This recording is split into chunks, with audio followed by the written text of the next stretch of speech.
할렐루야. 6월 2일 수요일입니다. 시편 2편 말씀 1절부터 12절까지를 읽고 은혜 나누도록 하겠습니다. 어찌하여 이방 나라들이 분노하며 민족들이 헛된 일을 꾸미는가? 세상의 군왕들이 나서며 관원들이 서로 꾀하여 여호와와 그의 기름 부음 받은 자를 대적하며 우리가 그들의 맨 것을 끊고 그의 결박을 벗어버리자 하는도다. 하늘에 계신 이가 웃으시며 주께서 그들을 비웃으시리로다. 그 때에 분을 발하며 진노하사 그들을 놀라게 하여 이르시기를 내가 나의 왕을 내 거룩한 산 시온에 세웠다 하시리로다. 내가 여호와의 명령을 전하노라. 여호와께서 내게 이르시되 너는 내 아들이라. 오늘 내가 너를 낳았도다. 내게 구하라. 내가 이방 나라를 네 기업으로 주리니 네 소유가 땅 끝까지 이르리로다. 네가 철장으로 그들을 깨뜨리며 질그릇같이 부수리라 하시도다. 그런즉 군왕들아 너희는 지혜를 얻으며 세상의 재판관들아 너희는 교훈을 받을지어다. 여호와를 경외함으로 섬기고 떨며 즐거워할지어다. 그의 아들에게 입맞추라. 그렇지 아니하면 진노하심이 너희가 길에서 망하리니 그의 진노가 급하심이라. 여호와께 피하는 모든 사람은 다 복이 있도다. 아멘. 어제 묵상했던 시편 1편 말씀과 함께 오늘 읽은 시편 2편 말씀도 전체 시편 150편을 이끌고 나가는 기관차와 같은 서론에 해당되는 그런 말씀입니다. 특별히 오늘 읽은 2편 말씀은 제왕시라고 이름이 붙여져 있습니다. 예루살렘에서 왕이 이렇게 즉위를 할 때 읽기도 했고, 그렇게 이스라엘을 다스리는 왕이 그 왕권에 대하여서 정당하다라는 것을 증언하는 그런 말씀으로 읽기도 했는데요. 그 이상의 의미가 있죠. 그 이상의 의미가 있어서 오늘 이 말씀을 읽고 묵상하는 우리들에게도 큰 지혜와 용기와 힘이 되는 그런 말씀이며, 또 말씀을 읽다 보면 내용이 유사성이 없어 보임에도 불구하고 결국은 1편 말씀하고도 연결되는 그런 말씀입니다. 1편 말씀에는요, 복 있는 사람들, 의인들이 오직 여호와의 율법을 즐거워함으로 그의 율법을 주야로 묵상한다라고 했거든요. 이 묵상한다라는 말의 의미를 어제도 설명드렸는데요. 작은 소리로 읊조린다 이런 뜻입니다. 시를 외울 때, 좋아하는 노래를 따라 부를 때 작은 목소리로 흥얼흥얼 따라 부르는 그런 모습을 생각해 볼 수 있습니다. 이 표현에는 작은 목소리로 중얼중얼 읊조린다, 이제 그런 의미도 있고, 또 하나의 의미는 운다. 너무 슬퍼서 울 때 대성통곡하지 못하고 작은 목소리로 흐느낀다, 이제 그런 의미도 있습니다. 그래, 의인들이 자신에게 주어져 있는 길을 갑니다. 하나님께서 부르신 길, 구원의 길, 은총의 길. 그러나 그 길은 좁은 길이고 고난의 길이죠. 그 길을 도중에 이탈하지 않고 끝까지 그 길을 걸어가며 그 길 끝에서 우리를 기다리시는 주님을 만나는 그런 의인들은 늘 울 수밖에 없습니다. 울면서 주의 말씀을 기억하면서 그 말씀을 읊조리면서 이제 그렇게 가는 것이죠. 그렇게 가다 보니 그 길 끝에서 만나는 주님께서는 그 길을 잘 걸어온 당신의 백성들의 눈에 눈물을 닦아주시는 겁니다. 그래 시편 1편에는 눈물이라는, 울음이라는 그런 어떤 상징적인 표현들이 있습니다.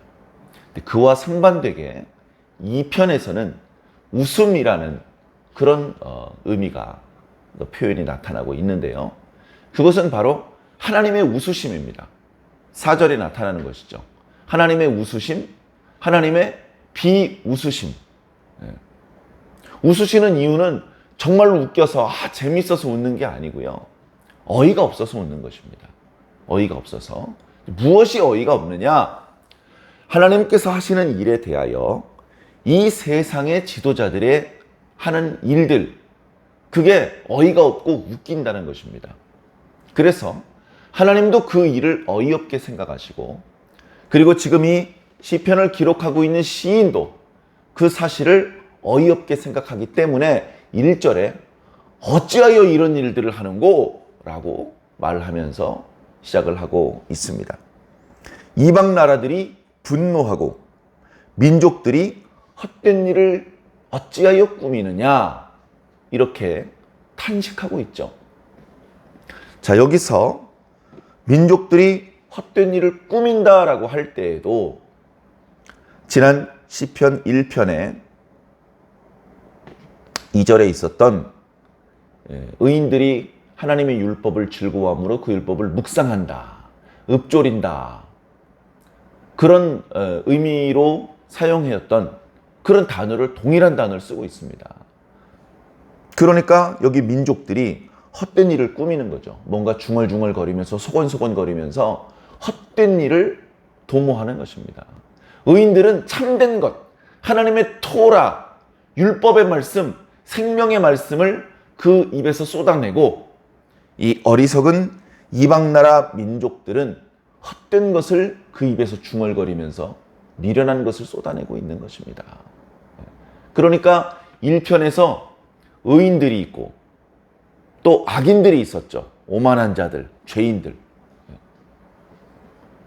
그렇게 두 그룹으로 대비가 되었는데, 오늘 말씀에는 의인들의 모습은 얼른 보이지 않고 악인들의 모습이 보입니다. 악인들. 그런데 그들이 이방나라 민족들, 2절에 보니까 군왕들, 관원들, 그 세상 지도자들이죠. 이런 사람들이 마치 1편의 악인들, 죄인들, 오만한 자들과 같은 입장에 서 있다는 것을 우리는 말씀을 통해서 알 수 있습니다. 그래서 우리는 말씀을 통해서 어렵지 않게 느끼는 거죠. 의인들은 숫자가 많지 않구나. 의인들은 소수고 의인들은 약자구나. 이 악인들은 군왕들이고 관원들인데, 의인들은 그 군왕과 관원 앞에 지배를 당할 수밖에 없는 연약한 존재일 수밖에 없겠구나라는 것을 마음속으로 느낍니다. 그러나 그렇게 일방적인 악인의 승리로 게임이 끝나는 것이 아니고요. 이 악인들이 미련한 일을 도모하는 일을 보면서 하나님께서 비웃으시고 분노하시면서 게임이 바뀐다. 사태가 전환되고 승패가 달라진다라는 말씀이 오늘 시편 2편의 멋있는 부분입니다. 자, 2절에 보니까 세상의 군왕들이 나선다. 나선다는 게 무슨 말이죠? 여기서 사용된 단어를 보면 병력을 동원한다, 이런 뜻입니다. 군대를 동원한다. 왜? 하나님께서 하시는 일을 거절하기 위해서, 하나님께서 하시는 일을 대적하기 위해서 물리적인 힘을 동원한다. 그들의 구체적인 대적이 누구냐? 여호와께서 기름 부은 자다. 그들의 눈에는 여호와가 안 보일 겁니다. 보이면 감히 이렇게 대적할 수가 없겠죠. 그들의 눈에는 나약해 보일 뿐인 기름 부은 받은 자, 뒤에는 왕이라고 표현되고 있죠. 왕인데 이방 나라들, 민족들, 군왕들, 관원들이 보았을 때는 왕답지 않은, 너무나 작고 나약해 보일 뿐인 그런 왕인 것이죠. 그 왕을 대적을 합니다. 그런데 그 왕을 대적하는데 그 왕은 어떤 왕이냐? 하나님께서 기름 부으셔서 세우신 왕입니다. 그래서 그 왕을 대적하는 일은 하나님을 대적하는 일입니다. 거기까지 아는지 모르는지 이 사람들은 그 하나님의 손길을 거절하고 대적하기 위해서 물리적인 힘을 동원하고 어리석은 지혜를 끝없이 쏟아내는 그런 모습을 보이고 있습니다. 6절에 보니까 그들이 그렇게 어리석은 행동을 하는 것에 대해서 비웃으시고 또 분노하시던 하나님께서 그 수많은 이방 나라들, 악인들, 죄인들, 오만한 자들의 방해에도 불구하고 전혀 영향을 받지 않으시고 전혀 방해를 받지 않으시고 이번에도 당신의 왕을 당신의 거룩한 산 시온에 우뚝 세우시는 모습을 보여주십니다. 하나님의 주권은 세상의 모든 악인들이 힘을 모은다고 해서 저지될 수 있는 힘이 아닙니다. 그들이 있는 힘을 다해서 대적한다 할지라도 하나님께서는 당신의 뜻을 조금도 변경하실 필요가 없이 본래 의도하셨던 대로 펼치시는 것이죠. 자, 그렇게 해서 시온에 하나님께서 임명하신 왕이 즉위를 합니다. 왕이 즉위를 하면서 왕이 모여있는 백성들에게 그리고 저 멀찍이에서 듣고 있을 이방 민족들을 향해서 하나님의 말씀을 선포합니다. 여봐라, 듣거라. 내가 왕으로 세움을 받으면서 하나님께 받은 말씀이 있는데 그것을 너희들에게 선포해 주겠노라. 이 말씀의 내용은 내가 왕으로서 즉위되는 것이 얼마나 정당한 것인지, 내가 왕이 되면서 하나님께 얼마나 특별한 권능을 위임받았는지 그것을 말하여 주는 것입니다. 7절에 보니까 하나님께서 말씀하시기를 너는 내 아들이라. 예루살렘에서 왕으로 즉위하는 너여, 너는 나의 아들이다. 내가 오늘 너를 낳았다. 이 왕을 어찌 세상이, 어찌 사람이 대적할 수 있단 말입니까? 그 통치와 권위를 어찌 부정할 수 있단 말입니까?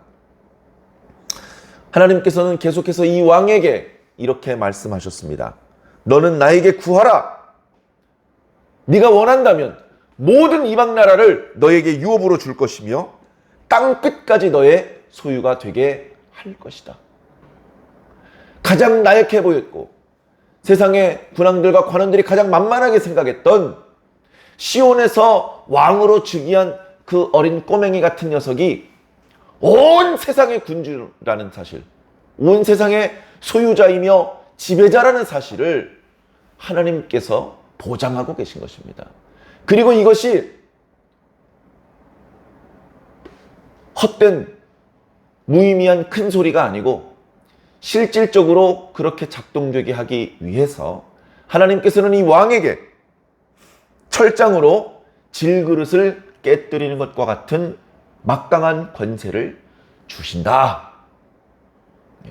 실제 고대 사회에서요, 이런 퍼포먼스를 했다고 합니다. 바벨론이나 애굽의 큰 제국의 새로운 왕이 등극을 하면 많은 백성들과 신하들이 보는 앞에서 그 나라를 위협할 수도 있는 주변의 나라들의 이름을 질그릇에 써놓고 왕이 즉위식이 끝날 때쯤에 들고 있던 철장, 쇠몽둥이죠, 쇠지팡이, 그걸로 그 질그릇을 깨트립니다. 그런 퍼포먼스를 통해서 왕권과 그 제국의 막강함을 그리고 왕의 절대적인 권력을 과시하는 것이죠. 그런데 그건 쇼일 뿐이고요. 그렇게 즉위식 할 때 쇠지팡이로 질그릇 몇 개 깨진다고 제국이 영원히 지속이 되면 아직도 애굽이나 바벨론은 멸망하지 않았겠네요. 제국의 지속은 그렇게 영속되는 게 아니고요. 하나님께서 붙들어 주셔야 강해지는 것이고 계속 지속되는 것입니다. 자, 왕은 하나님께 받은 말씀을 모든 백성들과 심지어 이방 군왕과 관원들에게까지 이렇게 당당하게 선포를 합니다. 상황이 이방 군왕들이 계획했던 대로 흘러가질 않아요. 그들이 의도했던 대로 손쉽게 제압을 하고 그들의 소유를 차지하고 그렇게 안 됩니다. 상황이 이렇게 돌아가고 있는데도 계속 까불 거냐? 계속 어리석은 일을 모의할 것이냐? 10절부터는 그 세상 지도자들을 향한 경고와 권면의 내용이 담겨져 있죠. 그런즉 세상의 군왕들아, 이방의 재판관들아, 지혜를 얻으라. 교훈을 받으라. 무엇이 지혜이겠느냐? 이런 상황 속에 어떻게 행동을 하는 것이 올바른 교훈이겠느냐? 두 가지를 말씀하고 있죠. 11절에 여호와를 경외하라. 12절에 그의 아들에게 입맞추라. 2절에는 여호와와 그의 기름 부음 받은 자를 대적한다라고 말하고 있는데 그건 지혜로운 게 아니다. 그런 방법으로는 12절에 있는 것처럼 너희들이 길에서 망할 것이다. 하나님의 진노하시는 그 진노가 급하기 때문이다. 그러므로 너희는 그런 어리석음을 도모하지 말고 여호와를 경외하라. 여호와를 떨며 즐거워하라. 그리고 그 여호와께서 기름 부으셔서 당신의 거룩한 산에 세우신 왕을, 그의 통치권을 인정하라. 그는 하나님의 아들이다. 그에게 입맞추라는 것은 그의 권위 아래 복종하라라는 의미인 것입니다. 자, 그러면서 시편 2편의 맨 마지막에 지금까지 전개되었던 1절부터 12절까지의 내용하고는 약간 무관해 보이는 표현이 하나 덧붙여지는데 그 내용은 여호와께 피하는 모든 사람은 다 복이 있도다 라고 하는 위대한 선언이 덧붙여지고 있습니다. 이 선언은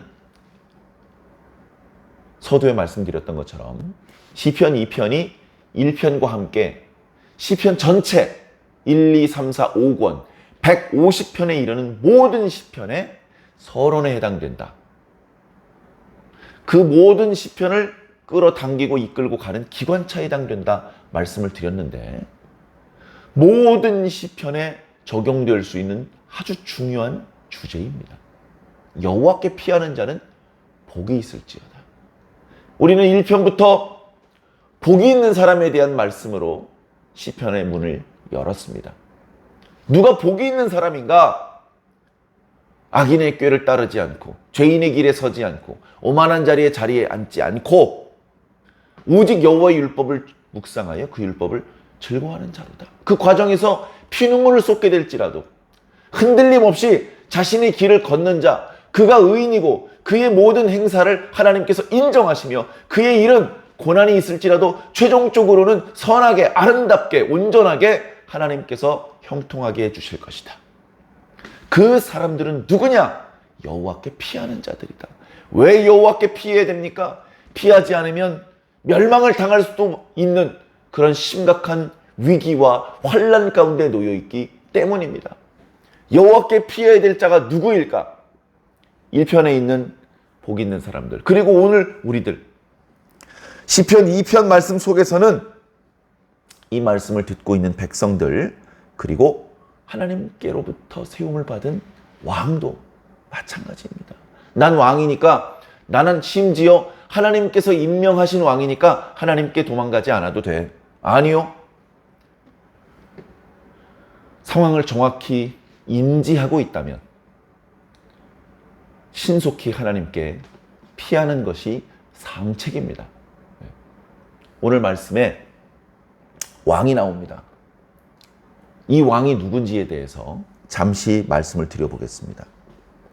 이 왕은 당연히 예루살렘에서 임명된 이스라엘의 왕입니다. 남북으로 분열된 이후에는 유다의 왕이겠죠. 그 모든 왕들 중에 선하지 못한 왕들도 물론 많이 있었습니다만 유다의 모든 왕들은 하나님께서 선지자 나단을 통해서 말씀하셨던 이름 붙이기를 다윗 언약, 그 언약에 신실하신 하나님께서 비록 그의 됨됨이가 하나님의 기대치에 많이 못 미침에도 불구하고 계속해서 다윗의 자손들 중에서 왕이 되도록 그렇게 만드셨습니다. 그 중에 하나님을 온전히 의지하여 하나님의 마음을 시원하게 해드렸던 왕도 일부 있지만 더 많은 왕들은 하나님 보시기에 악을 행하고 백성들을 옳은 대로 이끌지 못했었습니다. 그럼에도 불구하고 하나님께서는 계속해서 다윗의 자녀들을 왕으로 세우셨고 백성들에게 그 왕권을 인정해라. 그 왕에게 순복하라고 그렇게 말씀을 해주셨던 것입니다. 자, 그랬던 유다는 결국 기원전 586년에 완전히 멸망하고 더 이상 유다는 세상에 존재하지 않게 되었습니다. 그러나 하나님의 말씀은 사라지지 않았습니다. 그래서 결국 다윗의 자손 중에서 진정한 왕이신 예수 그리스도께서 명실상부한 하나님의 아들로 진정한 의미로서의 왕으로 옹립되셨죠. 그가 십자가에 달려 돌아가시면서 모든 백성들의 죄를 대속해 주시는 과정에서 신문을 받으셨을 때 네가 유대인의 왕이냐? 라고 물어봤을 때 내가 말하였도다 라고 답을 하셨습니다. 예수님 자신이 왕이라는 것을 부인하지 않으셨던 것이죠. 예수님은 당신의 백성들에게 하나님의 뜻을 선포했던 선지자이셨으며 당신의 몸을 제물 삼아 하나님께 모든 백성들의 죄를 용서받게 만드는 제사장이셨고 그리고 실질적인 천상천하의 유일한 통치자, 진정한 왕이셨습니다.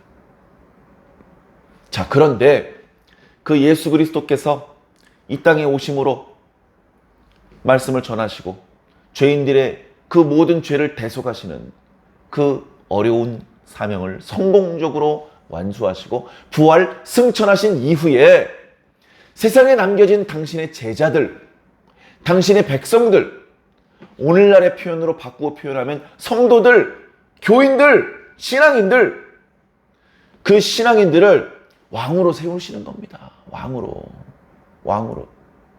구약에서는 하나님께서 당신의 백성을 당신의 소유라고 말씀하셨고 제사장 나라라고 말씀하셨고 거룩한 백성이라고 말씀하셨는데 신약에서는 사도 베드로를 통하여 너희들이 왕같은 제사장이 될 것을 말씀해 주신 것입니다.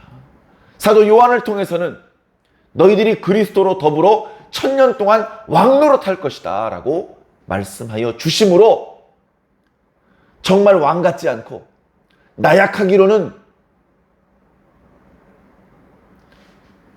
그보다 더 나약한 존재를 찾기 어려울 정도로 나약한 오늘날 성도들이 하나님께서 당신의 거룩한 산에 세우신 왕이라는 것을 오늘 말씀을 통해서 우리들은 깨닫게 됩니다.